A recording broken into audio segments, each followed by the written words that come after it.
श्रीराम समर्थ.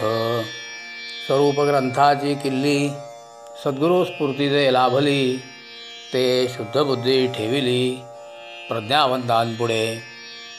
परमचैतन्य सद्गुरू श्री काणे महाराज बेळगाव यांनी आत्मदर्शन या त्यांच्या पुस्तकात श्री समर्थ रामदास स्वामी यांनी लिहिलेल्या मनाचे श्लोकांचा गूढार्थ विशद केला आहे. त्यातील श्लोक क्रमांक 136 व 137 यांचा गूढार्थ आज आपण पाहू. श्रीराम. भये व्यापिले सर्व ब्रह्मांड आहे, भयातीत ते संत आनंत पाहे. जया पाहता द्वैत काही दिसेना, भय मानसी सर्वथाही असेना. श्रीराम.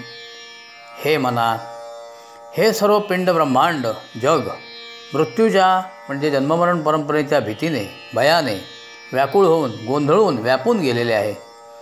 त्यामुळे त्यात राहणाऱ्या सर्व जीवांची असहाय्य अशी केविलवाणी दीनस्थिती झाली आहे. मृत्यूच्या भीतीने भेदरलेले हादरलेले हे असंख्य जड जीव गांगरून गेल्यामुळे या कालचक्राच्या भीतीतून कसे मुक्त होऊ, कसे पार पडू, कसे बचावू याचा काहीही विचार न सुचल्यामुळे दिग्मूढ किंग कर्तव्य असे बनून गेले आहेत. सापडेल तो, मिळेल तो, कोणी सांगेल तो, नाशिवंत असे भौतिक ऐहिक उपाय करीत राहिले आहेत.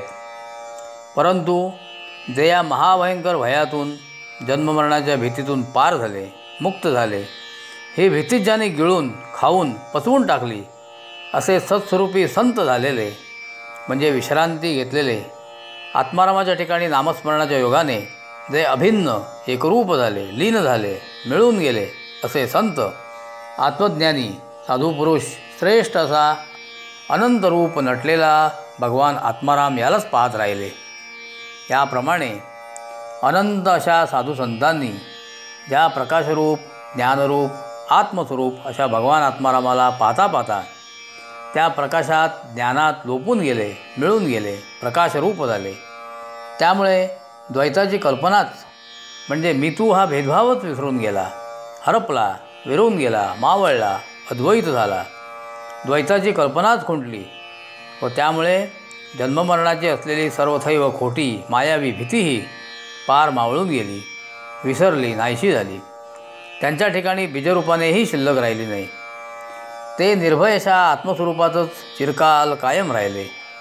म्हणून हे मना, ऐहिक व भौतिक उपाय काहीही न करता अभयस्थितीला पोचलेल्यांची, राहिलेल्यांची, असलेल्यांची संगत हाच उपाय करून त्या आत्मारामाचीच कास धरून या जन्ममरणाच्या भयातून नामस्मरण करून मोकळा हो. जय जय रघुवीर समर्थ.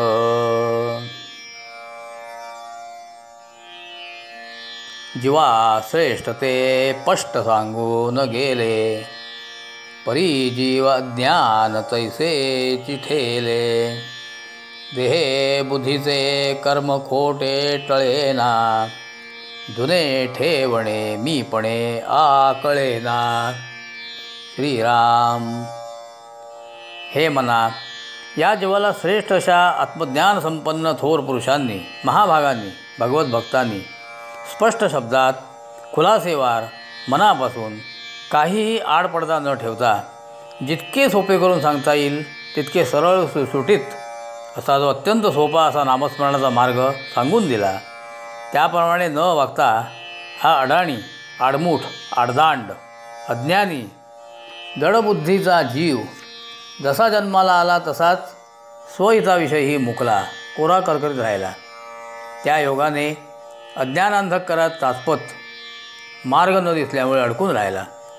त्या गाढ अंधारात जन्ममरणाच्या भीतीने तो मूर्छित झाला, बेशुद्ध झाला.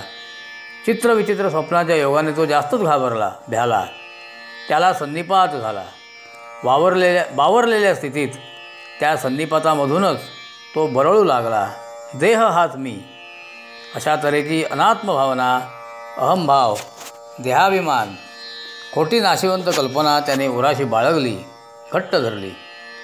अशी अहंमन्य वृत्ती जोपर्यंत त्याच्या अंतरातून जात नाही, नाहीशी होत नाही, जी टळत नाही व टाळताही ज्याला येत नाही, त्या मीपणाच्या खोट्या कृतीने, त्याच्या योगाने, गर्वाने, उन्मत्तपणाने, त्याच्या वाडवडिलांनी जाणत्यांनी जी गुप्त अशी जुन्यात जुनी जगदारंभीची वस्तू, सुवर्ण वस्तू, तो ज्ञाननिधीचा ठेवा, खजिना म्हणजे परब्रह्म वस्तू आत्माराम, तो प्राप्त होत नाही, दिसत नाही, मनाला आकलन होत नाही, ग्रहण होत नाही.